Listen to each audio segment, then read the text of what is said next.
money and control and greed. And so I think that the Democratic Party is trying to take control to turn this country into a more socialist country. And by doing so, it's to manipulate and brainwash the American masses. So I have my master's degree as well in clinical psychology. And I've always said that it doesn't take a mental health professional to understand how to manipulate and brainwash people. And if you think about it, if you continuously tell people the same story, the same narrative, they're going to believe it. Why the media is so pushing on a narrative that really aligns with them. And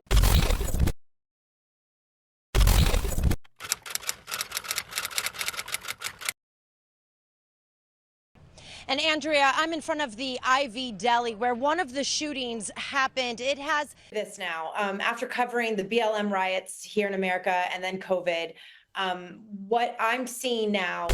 What's up, everybody? Simon here. On this episode of The Ideal Hour, I have Brittney Hopper, who is a professional journalist, proud Jew, and someone that I really want to talk about what's going on in the media today. Brittney, thank you for coming on. I'm super excited to have you here. Simon, I'm so excited and happy to be here with you. It's always great to talk about Jews in the media. I know, right? This is going to be a good topic that we're going to have to unravel, like unpeel the onion, so to speak. All right, let's first start with being a professional journalist. Why did you want to do that career? Why did you decide to get into journalism? And what was your passion for that? So, at 12 years old, I had my bat mitzvah and I told my parents, I want to be a TV journalist. I want to be on the news. At such a young age, I was always fascinated by journalism. And having grown up in the entertainment industry, I always knew that I wanted to be on camera as well. So I combined the two. I loved writing and researching and being on the camera. So it kind of just made sense to want to do this as a career.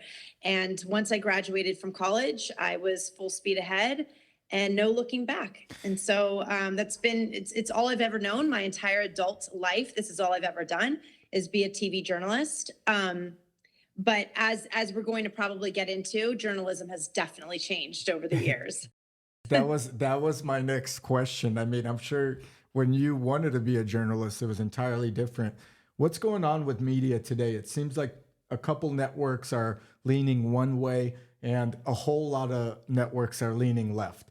And it just feels like a constant push and pull or a battle. And I've even looked at some of your Instagram posts to prep for this interview. And it seems like with a conservative voice on a certain network, a journalist may be sidelined in some way. I'm not naming specific companies here, but do you feel like journalists now have to line up with the viewpoint of the network? And why are networks so leaning one way or another? Right.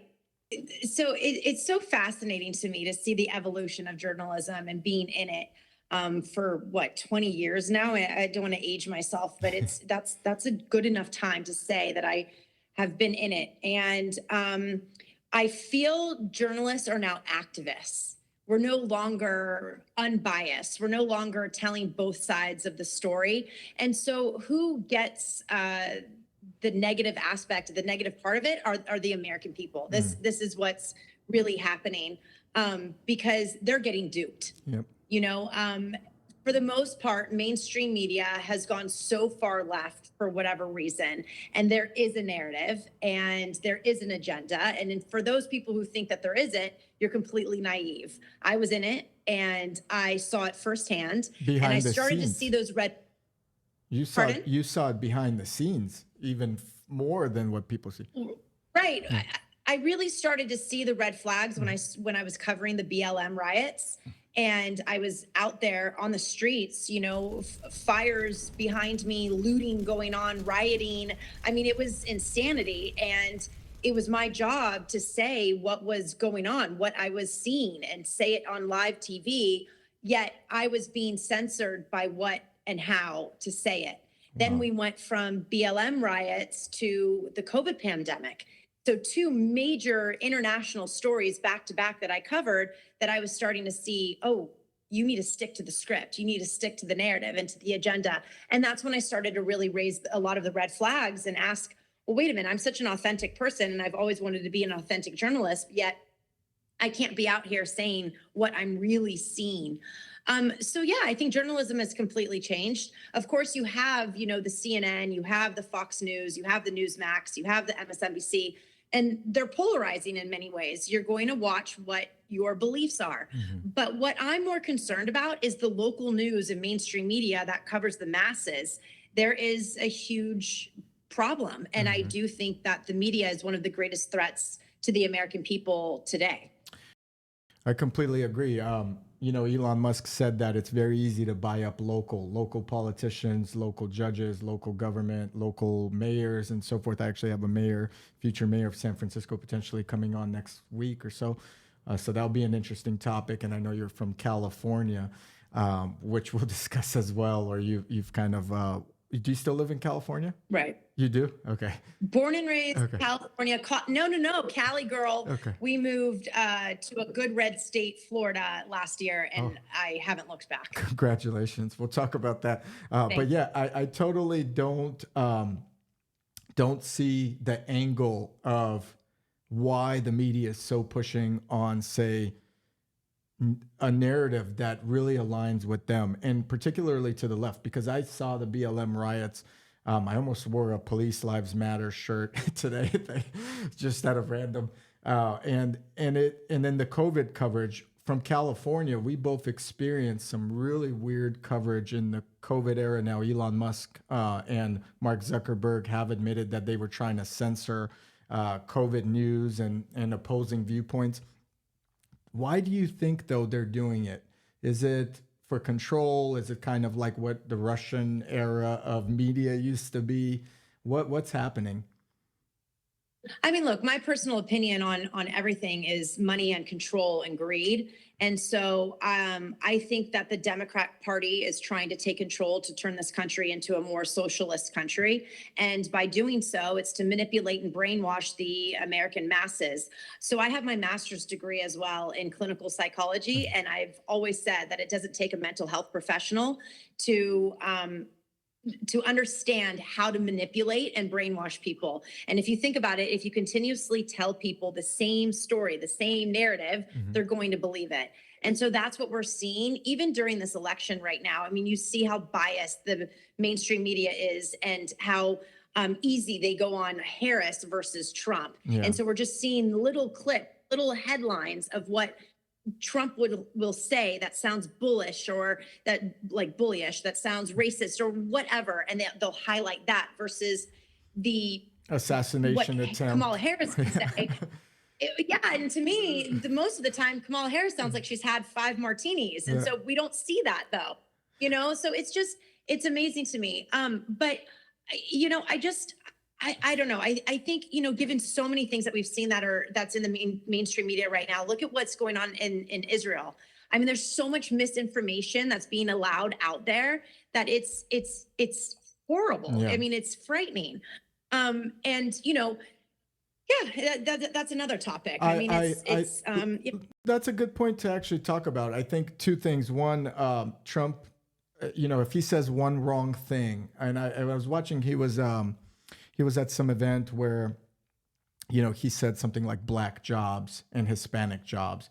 And people took that on a completely wrong narrative when he meant to say, African Americans or black people, illegal immigration is taking your jobs and others. But that's the thing. I don't even know what to say anymore. I mean, that's the thing. You say black people, that's wrong. You say African Americans, and then that's wrong. We're entering this era of like, everyone should be afraid to talk. The left has made it so impossible to even be able for free speech or anything. They get too offended too easily, and they take it to the next level. You mentioned you left California a year ago.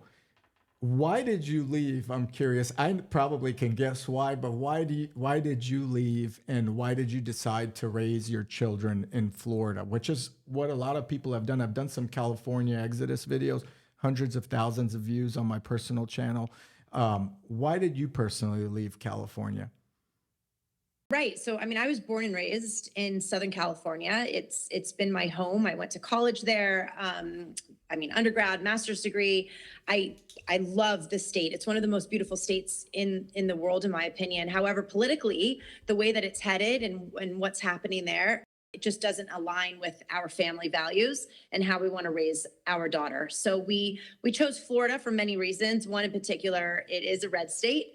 And our family's there, and it just made sense. The affordability factor, it's, the suburbs are just so different than living in a city. True. And and I have to say, we do see a huge difference living in a red state, red county, versus a blue city, blue state. 1000% we see such a difference. Now, not only as a Jewish person, I would imagine, but also in terms of raising like your children, or what do you mean about the difference, like crime, or is it all of the above kind of thing? I mean, since we've been here in a year, I haven't seen one homeless person. I think maybe I've seen one or two. That's The interstates and freeways here, they are, I guess they call it the turnpike. I'm not, I'm still learning everything. You don't see one piece of trash. You don't see any graffiti, at least in South Florida where we are. It is so clean. And yeah, there is a very strong Jewish community here, which is lovely. And it's like a little bubble, and it's great. And, what's allowed to be taught in our schools versus what was allowed in Los Angeles is also a huge difference. And mind you, we went to a private school in Los Angeles, but what they were starting to allow, again, just really didn't align with us. Okay, very Yeah. good. I totally love Florida. We actually, I was considering moving my family as I have 3 kids. Florida is such a good location if you're more in traditional values. Let's talk about Jewish hate in the media, and Jewish hate actually also in California as well. I went on your Instagram. You posted a video of an area that really turned quickly, Beverly Hills, where I would go out all the time. It was a nice area to have a good meal and shop and so forth. And during the pandemic, it just seemed like it changed completely for the worse. In that area, you posted, Jewish individuals getting attacked. There was like a fight at the restaurant and so forth. You mentioned Jews are a little bit more welcomed in Florida. What's going on with California's viewpoint on Jews and kind of the narrative in the Jewish media, which I feel like aligns in some way? So I'm seeing Jews kind of being portrayed as, or Israel, I should say, as people that are insensitive to casual civilians, and in turn, they're never talked this much about all the deaths that, for example, happened in Syria, which was hundreds of thousands of people. Why are Jews taking such a blame in media when there are a lot of Jews in media that own media and so forth? Okay, so let's go back to why I think, we're seeing it more in California versus Florida. I think that's DeSantis versus Newsom. So DeSantis isn't going to tolerate what we're seeing in California. And that was case in point, the universities. And when the anti-Semitism and all the encampments started, DeSantis was like, psh, you're out. And so he really, did not allow that in the state of Florida. Whereas Newsom, it's, you can do whatever the hell you want. And this is why we're seeing crime at an all-time high there. This is why we're seeing California turn to complete shit because of it being ran by Newsom. So because Beverly Hills, mind you, has the second largest population of Jewish people outside of Israel. Wow. New York being number 1, Florida being number 3. Wow, I didn't know that. I mean, there's a large, there's a really large Jewish population in Beverly Hills, but it's, there needs to be consequences for actions. And clearly everyone's just running amok in California. This is why we're seeing it go downhill so much. So that's that. The media, I think, portrays Israel the way that it does, because it's similar to, just going back to the BLM riots, it's similar to so many other things that we've seen the media. It's they're making the Palestinians look like the victims. I am a proud Jewish Zionist, and I can be the first to say I hold empathy and compassion for innocent Palestinians being killed. I don't want to see, no one in their right mind wants to see war. War is bad. War is ugly. No one wants to see innocent people killed. No Agreed. one. And this is coming from someone who holds being Jewish very proudly. But at the same time, when you have a tiny little country constantly being, wanting to be the Jews killed and the land being taken away, and it's like, well, can't we have peace? Can't we have peace? No, no, no, no, no. Jewish people and the state of Israel is going to fight back, and as it should. And that's what we're seeing. So then, because we're seeing Israel more powerful militarily wise and in so many other ways, the media is going to take the side of the ones that are not as powerful. That's in my opinion. I will give you an example. In 2021, during the last conflict between Israel and Palestine, I posted on my social media account, my public personal social media, just a map of Israel, and I said Israel forever.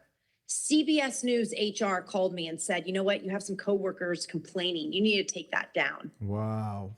So if people don't think that there's such a bias out there, yet other coworkers were allowed to post pro BLM, pro Palestine, pro Kamala Harris, pro Joe Biden, pro trans rights.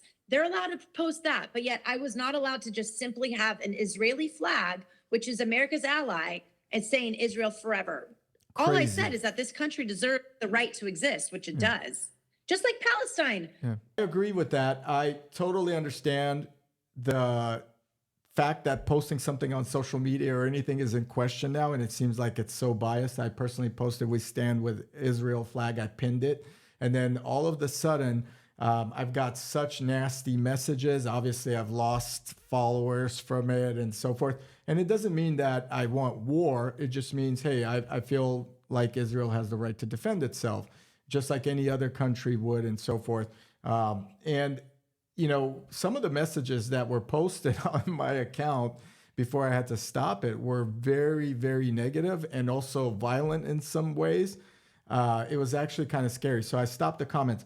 Let me ask you, Brittney, how do you... Disgusting. It's disgusting. It's like I didn't post, anything except for I support Israel's right to exist. Well, and it just goes to show you good versus evil. Yeah, I agree. Because I don't see the other side doing that to pro-Palestinians. And I've been to many Israeli rallies, pro-Israel rallies, and poof, what a difference. I mean, no one's burning the American flags. No one's screaming death to Palestine. I mean, you just don't see that. So there's just obviously such a difference in just good versus evil, in my opinion. It's interesting in these rallies how Antifa or whoever aligned with, for some reason, this cause from BLM seems like it turned to the very similar cause of Free Palestine or so forth. It's like the same type of rhetoric. They're burning the flags and they're really pushing that narrative. And you're right. On the opposite side, I don't see Jews burning U.S. flags and yelling death or anything like this. So I just don't get it. But how do you deal with that social media hate? You're outspoken, a proud Jew, a Zionist. How do you deal with it? How do you turn it off? And do you ever worry about putting something else out on social media nowadays? Sure. I mean, I'm starting to post my daughter less and less. I certainly never disclose where we go to school and, where what city we're in. I am careful about things like that, but I think a lot of it are just meaningless threats in a way. And I just tend to block those people.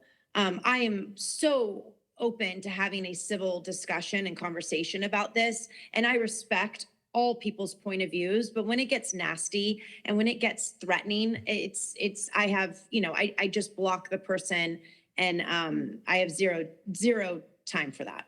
I love that. And a lot of people deal with that when they go against the narrative, right? It's kind of, it becomes controversial in the other side's mind.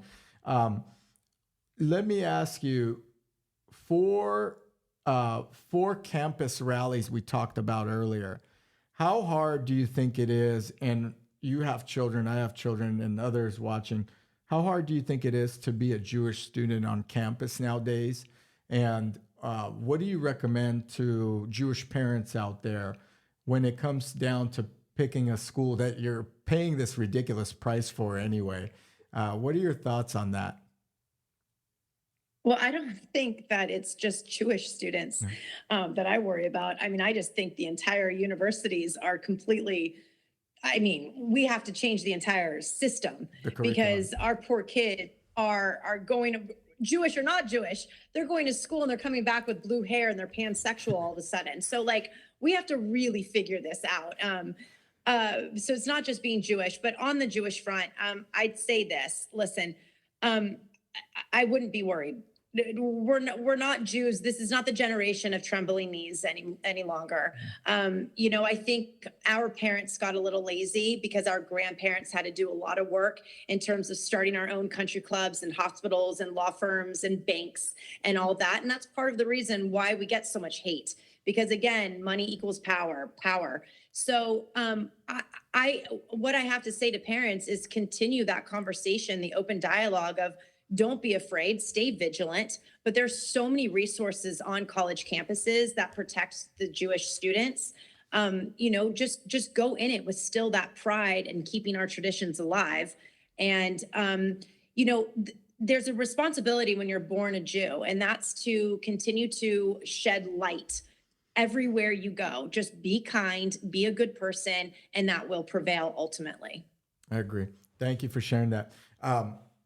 So it is, I would say, to your point, a very important thing to be outspoken about it for people that are in power positions, and also people that are in the media. I do feel like that helps putting it out into the light and saying, hey, there is a problem. And you mentioned not only is the problem just being a particular religion, but I do agree with you. I think schools are teaching the wrong things at that level and even before, where children are coming home and they kind of don't relate to their parents. That's like my biggest fear, because they're being pre-programmed in a way of thinking that is complete opposite of your parents.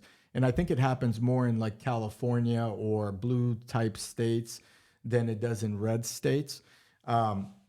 So would you agree with that kind of comment or that? Oh, statistically, we're even seeing it. So studies are indicating that. I mean, we have psychologists that will say they have never in their career have had more children come in questioning their sexuality all of a sudden because it's become the trend. Yeah. So, I mean, yes, there's a lot of it going on, and I'm not, and listen, again, I'm someone who supports the LGBTQ community. Why do I care who you marry, who you're with in bed? I don't care. I support that. However, my first grader doesn't need to know, or my third grader or my sixth grader even doesn't need to know whether or not you're married to, you know, who you're married to or who you're having sex with. I mean, just teach the damn freaking math and kindness and, you know, whatever, and be on with your day. Absolutely agree. Teach respect, teach math, teach about taxes or something that's beneficial versus Finance. Yeah. It's getting so ridiculous that even a lot of my friends who are gay are even saying this is getting so ridiculous. So, you know, again, we have to figure this out and come to a happy medium. You know, now in LA County School District, the LA County School District, now they have a week-long coming out week for elementary school kids. I mean, it's crazy. And again, of course, we need a safe space for those kids who are questioning their sexuality and who might have some confusion, but it's so far to one side that if you're a heterosexual, quote unquote, kind of normal, what do they call it? Cisgender, whatever, you're getting bullied. Yeah. Yeah, it's almost you're not fitting in. You're not. It's being promoted, amplified, and the kid's not fitting in. So they want to fit in, so they start acting that way, and it's pre-programming. It's actually happening quite a lot, because if you look at the curve of how many kids are coming out or not identifying with their gender or their sexuality, I think it's upwards of like 20% now and growing, versus such a small percentage in the past. I actually haven't. And I'd say it's even more in LA County. I'd say it's even more than that within the LA County private school system and public school system. It's astonishing how confused so many of these kids are. And again, I can't make this more clear. Of course, we need to have a safe space for those actual kids that are really confused. But we're doing something where we're actually confusing the masses at this point. It's not about safety. It's about, you're right. It's about they're actually, I feel like they're confusing the kids in some ways. And I, listen, I have gay friends, lesbian friends, etc. I love them all and they're all nice individuals, but make that decision as an adult, not as a kid. We had a very similar incident in our kids' school recently where our second grader comes home and the teacher tells her that men are bad and that she's now divorced, et cetera, and she's with a woman, and it's the best thing ever. And when I heard that during summer, I said, how is this possible that a second grader is being educated that this narrative is acceptable to be discussing even in a second grade classroom? It's so highly inappropriate. It's on a different level. All right, let's talk about balancing career. Are you still, I know you were with formerly CBS before, and I've seen you on Fox News, which is awesome. What does it take to get on a Fox News network? What, like in that career path, is it a very big accomplishment for you, or as a journalist? I'm not a journalist, so give me an idea of what it takes and how you felt when Fox invited you on a show. Yeah, I mean, look, throughout my career, Fox News was always the say all be all to be on. You know, I mean, listen, but being on CBS News Network and Entertainment Tonight and Inside Edition, I mean, those were great accomplishments as well. But given where I've always aligned myself, Fox News and Newsmax were networks that I always kind of looked up to. And so it ironically, when I got off air after the COVID pandemic and just kind of needed a break from it all, we moved to Florida. And, you know, then I got the opportunity to go on Trace Gallagher's show. And from there, it's just been, it's been amazing. Fox News is doing great things. And I couldn't be more grateful that they continue to ask me back every once in a while. Wonderful. Thanks for sharing that, Brittney. Now, let's quickly talk about, we mentioned DeSantis versus Newsom. Obviously, those two guys had a debate. DeSantis ran shortly for president, and obviously he endorsed Trump. I would love to see him run in 2028. I think he held his own and really stood his ground on good values, in my opinion, during this whole process. And that's why Florida is booming versus California is in trouble, in my opinion. Right. Do you think Newsom, do you think he destroyed him in that debate? I'm sure you watched it or know highlights of it. Or do you think they I think Newsom? Oh, no, do you think DeSantis destroyed DeSantis? No, the opposite. Do you think DeSantis destroyed Newsom in that debate? Well, so here's the thing. I mean, I have lived through the 6 years of the Newsom gruesome bullshit. Like, I mean, it's been insanity. Newsom's a really good looking guy who, when you see him, you're like, oh, wow. He's been groomed for this. I mean, he has been born and bred to be in the position that he's in, and he'll most likely, in my opinion, run for office one day. But it's all smoke and mirrors. It's all BS. And I've seen that firsthand while living in Los Angeles and living in California my entire life. DeSantis, however, I mean, he says a lot of controversial things that a lot of people, you know, get triggered by. But boy, I mean, proof is in the pudding there. He's running one of the best states in the country that everyone is flocking to. Taxes are lower. Like I said, I haven't seen a homeless person since we moved out here. The streets are clean. You know, it's night and day. I don't think DeSantis was ready though, to be president, but I'd love to see him run again. As far as the debate, I think DeSantis took him. Yeah. I mean, you know, but Newsom has a way about him where he's he just has that slimy way. It's like that narcissistic boyfriend that everyone's always had, that like always creeps back up in your past, and you're like, what the, but like he just, he has that way about him where you're kind of like, you want to believe it, and he sounds good and he looks good, and then you're like, wait a minute, I know it's all just smoke and mirrors. It's, he has this smile as if he's selling you like a used broken car, and he's just smiling as if you got this best And look, he deal. looks good while doing it, I'm going to admit. He's very presentable. He's got, businesses, this and that. Obviously, he's been put on the map. But, He's charismatic. He's smart. He speaks well. He's,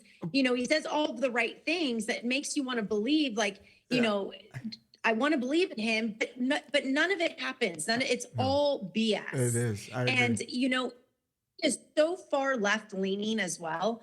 That, that's what I don't understand. You look at Kamala Harris, she is so far left. And yet all of a sudden, just to kind of get those moderate, more independent votes right now, she's trying to kind of like pretend like she's in the middle. And we know she's not. But this is work. Their whole puppeteer is working, because a lot of naive Americans are looking at this like, oh, see, she's not so far left. But when she gets into office, if she does, which she has a very strong probability that she's going to, it's over for our country. I hope she doesn't. Well, obviously we live near San Francisco, but there's so many things that I dislike about her. But honestly, I totally think she has no clue about what's going on in real government.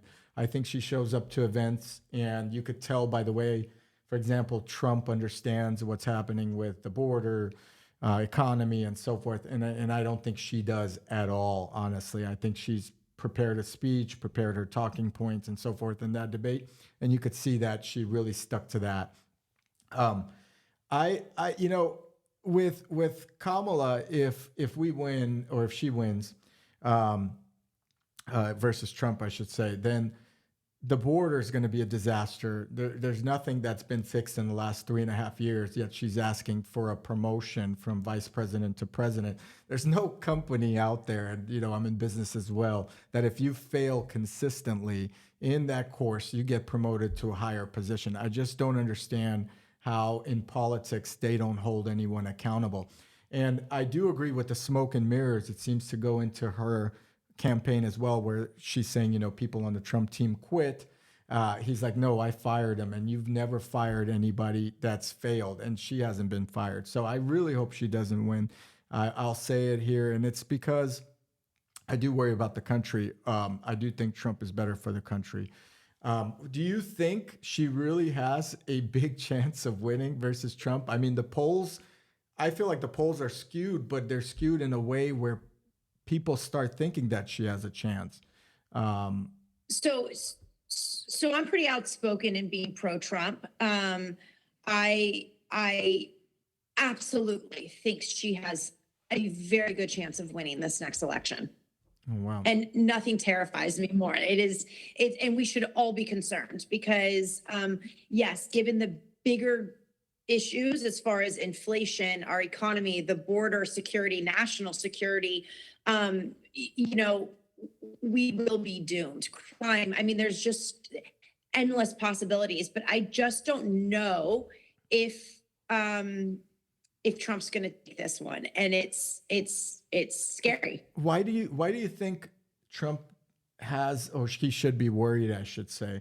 I mean, she was polling at 1% in her own polls that were taken as who was favorite. Obviously, she just got put on the map by, they stepped Biden aside.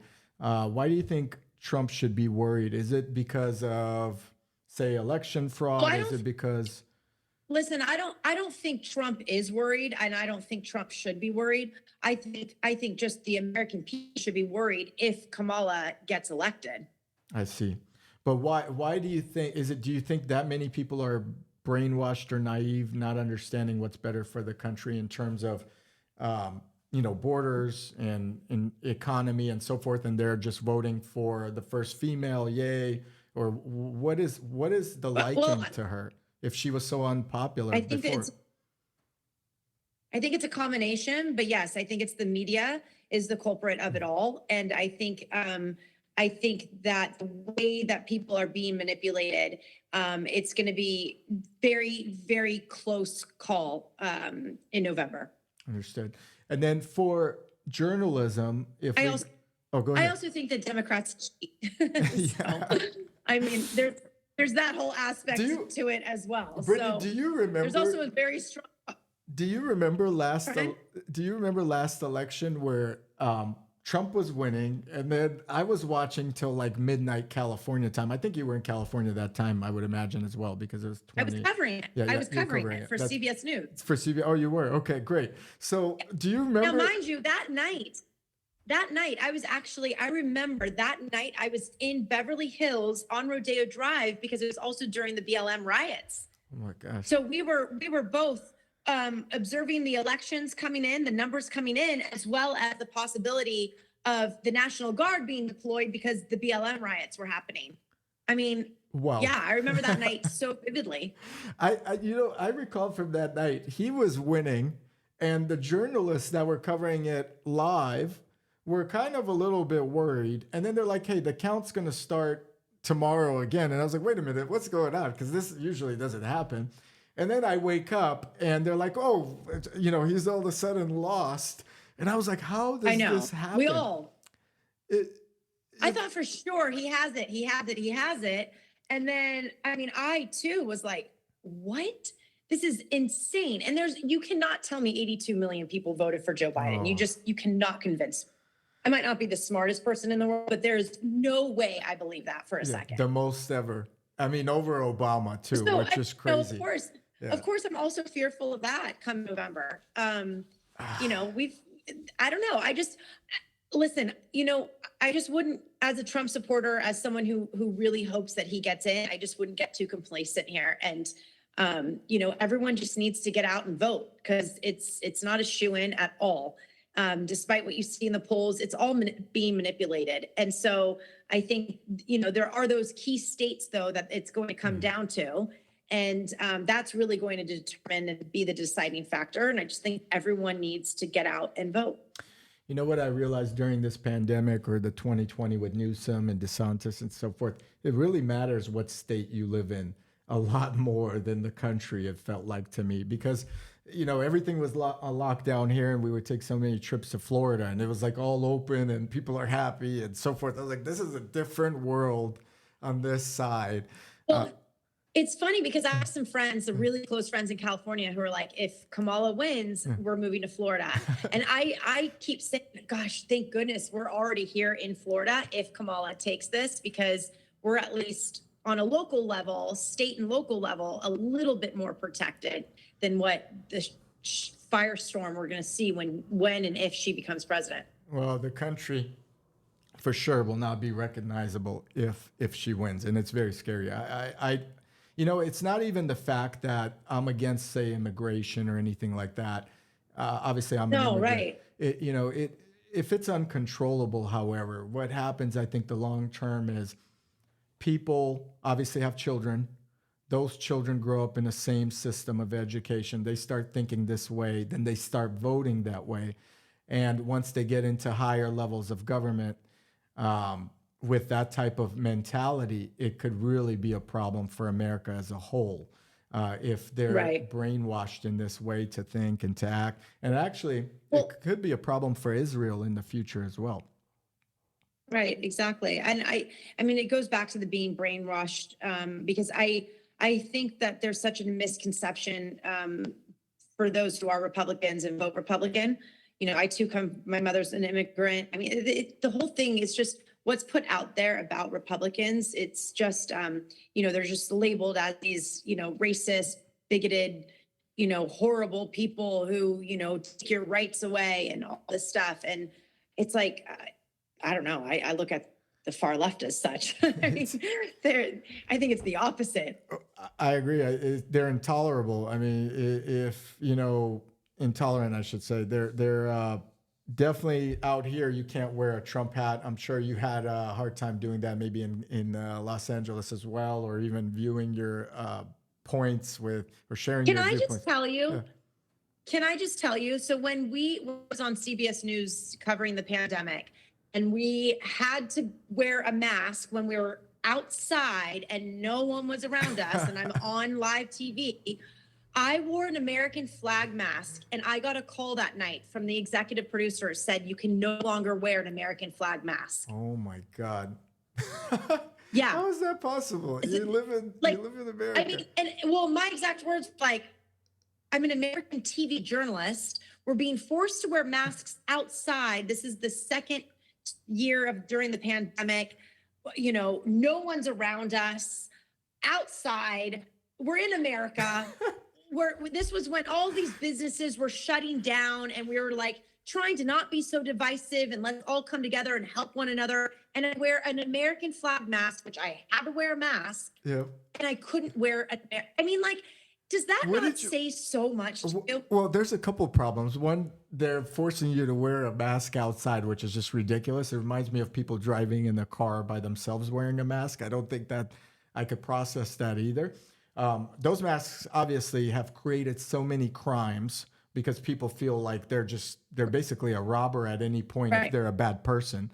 But how did you respond to that? What did you say? What's wrong? Did you say what's wrong with the American flag or what was your response? They said of course. I was like, wait, what? It's not like I'm wearing the like a different, like an Israeli flag while I'm like, it's the American flag. And their response was, unfortunately, the American flag associates with certain political figures, and we don't want it to come off as being biased. Oh my God! Yeah, that was their response. Yeah, you could wear. And this is the biggest problem we're facing too. Like I keep saying, it's the media, and it truly is. And I mean, the fact that we can't even have an American flag, you know, on live TV.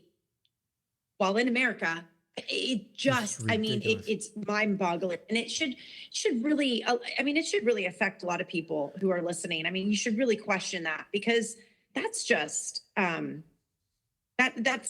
it's crazy to me. I refuse. You know, I'm self-employed, so I refuse to wear masks, and I feel so terrible for all the businesses, particularly in the San Francisco area, that had to not only endure these costs of these screens, they had to screen off their offices for plastic, like, can't talk as if like the germs can't go into the air or whatever. People have put so much money into, like remodeling their office just to accommodate some weird thing. And then I think Fauci admitted the 6-foot rule was all made up. I personally didn't do any of it, thank God. But walking in Palo Alto or something, I would get yelled at for not having my mask on. My wife got yelled at for taking kids to the grocery store out here and saying, "Don't you know it's a pandemic? You're a bad mother." It was just a weird time. Let me ask you: do you think? Well, I mean, look. Oh, go ahead. Sorry, but the whole vaccine. I mean, I wasn't about to give it to our daughter. Yep. I mean. We don't need to get into that, but we can. I didn't get it. Florida. I didn't. You know what? That's probably why I was traveling to Florida too. I didn't get the vaccine myself. I don't care to say it. If you want to get it, get it. If you don't want to get it, don't get it. But that's how I felt too. If you want to get it. There was no way you were going to put that into my daughter. No. I unfortunately did get it. I regret it because of your job. I'm not one who lives life with. Is it? I got it because CBS made us. We had to show proof that we got it. And I'll tell you, I've never been the same. I got that crap. And I'm one who like doesn't get flu shots. I'm not one. We're really like careful with what we put in our bodies. And, we don't have any plastic in our house. Like we're really like that. And, it screwed my immune system up. It was so bad. It's for a while there. But yeah. That's another topic of how does a company require put your livelihood into question over a vaccine? Like what does Google or Hewlett Packard or Adobe or even the NBA, for example, have to do with forcing you to get a shot? It's just insane. And you're right. And you know what? Crazy. A lot of people got sick and they suppressed it. They created a hotline. You couldn't sue them for it. And it's, one shot cocktail for everybody doesn't really fit everybody's body. Right. No. So Thankfully, I didn't get any of the boosters and I didn't do any of that. And thankfully, it never touched my daughter. But still, I mean, it was what crazy times when you think back. I am very fortunate though that I was covering it. I was on the forefront of it, and it was such a historical moment in time to be in the news. We were some of the only ones out there with law enforcement and firefighters, and so I mean, it's crazy. It's crazy. It was crazy being in California. Did you ever think about quitting or not getting the vaccine? Like, were you thinking, was there a road that you said, fine, I'll get it? Or was it, or was it kind of a decision, a financial decision that you had to make?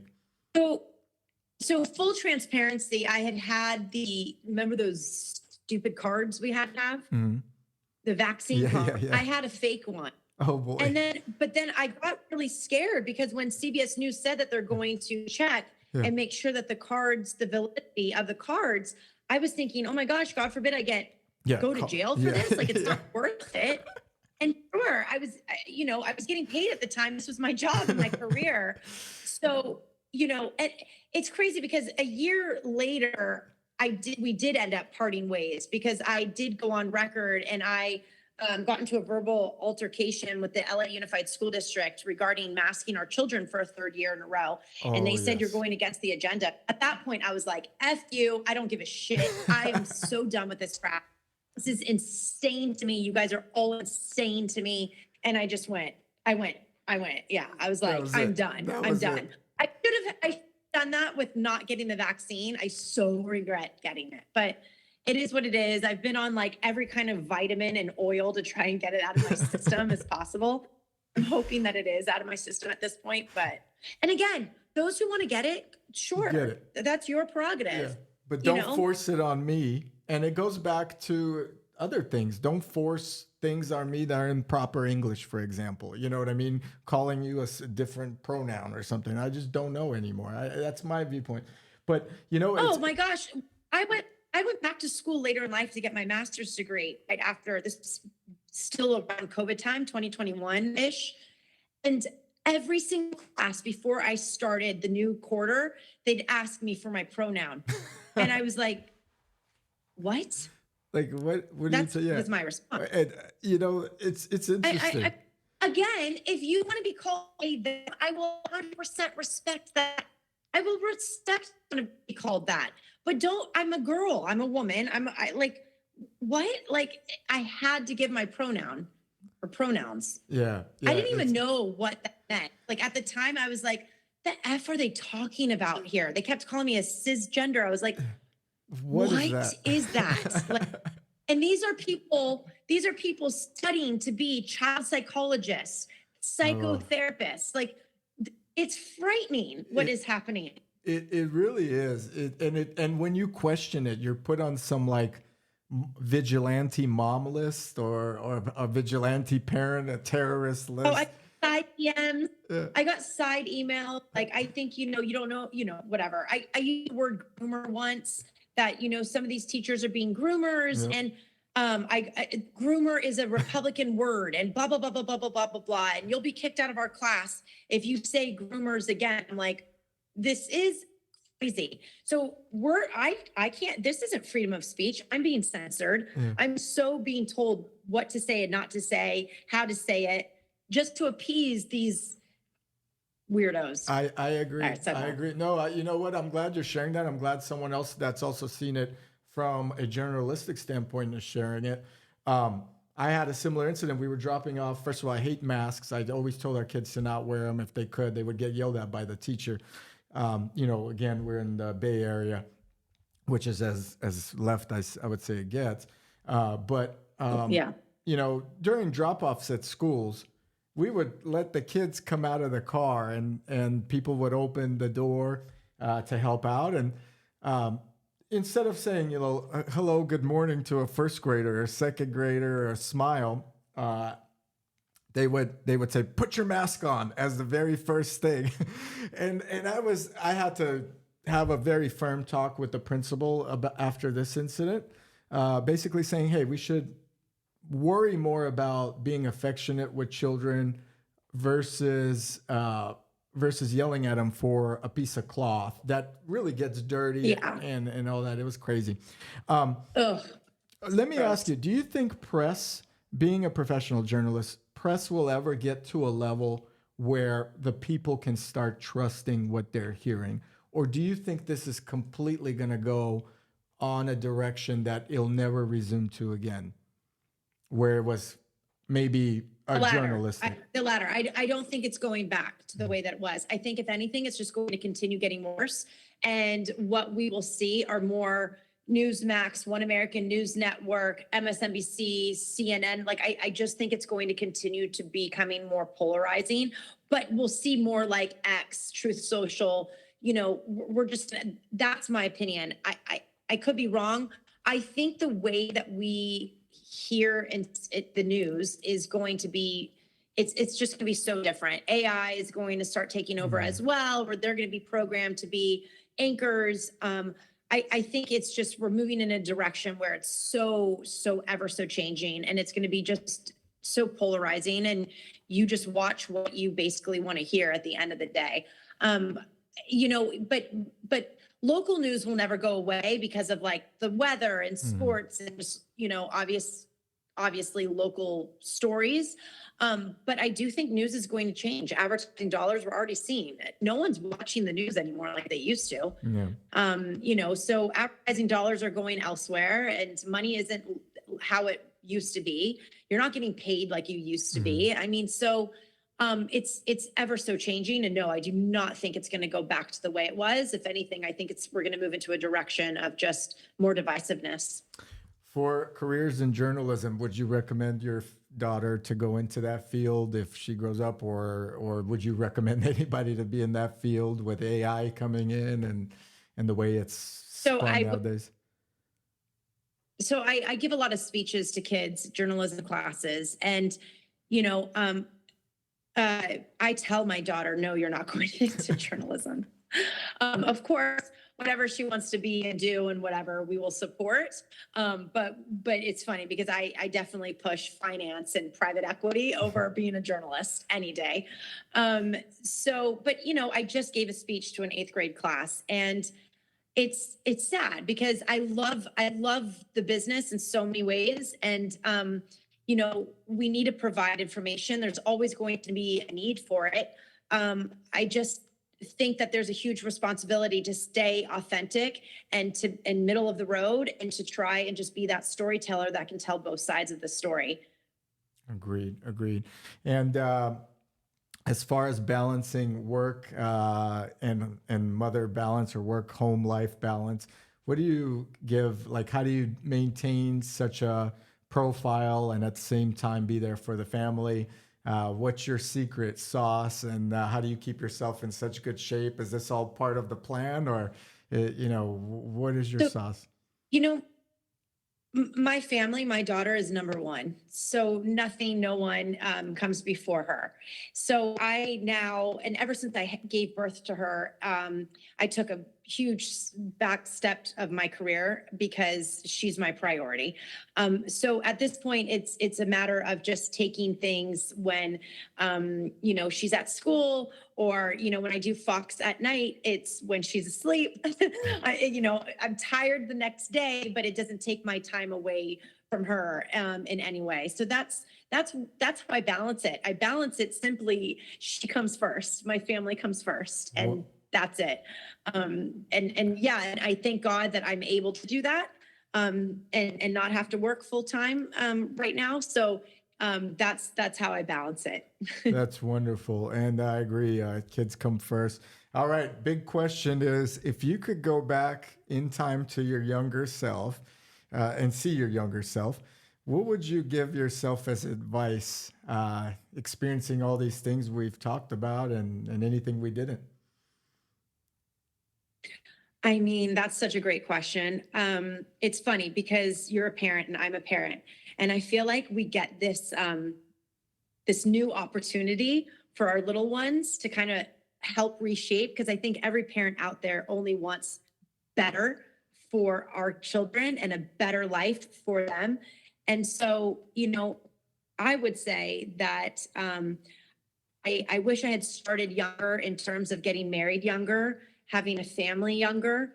I think, thankfully, because I was raised in a very religious private school, the moral compass came at such a young age. And so I'm such a strong believer in providing that good moral compass as young as possible and maintaining it throughout your life spiritually, whatever religion you are. Believe in God, believe in a higher power, stay true to yourself, and be kind to all. But I think that if I were to do it all over again, I would just start younger in terms of starting a family younger, getting married younger, and just kind of starting that. Career-wise, listen, it's all been amazing. I don't really have any regrets. I was a puppet for maybe too long until I really broke out of that and said, you know what? F this. Yeah. I don't care if I lose my job, this big paycheck. I'm going to be authentic to myself and who I truly am. And so I don't regret that either. I lost a lot of money, but you know what? Then it comes back in other ways, other doors and opportunities, thank God, open for you. If you just stay true to who you are, and be kind to everyone is my biggest thing in life. And probably you feel a lot better once you got out of that stress zone of not being authentic. I mean, you feel probably better knowing that you're doing or you're saying what you want to say, or you're not being held back. So great advice, Brittney. Right. Thank you so much for joining me here on the Ideal Hour. I hope you had a good time. Thank you for sharing all your stories, and we truly appreciate you. We'll link all your information below, and I had a good time. So thank you for coming on. Thank you, Simon. Thank you. Take care.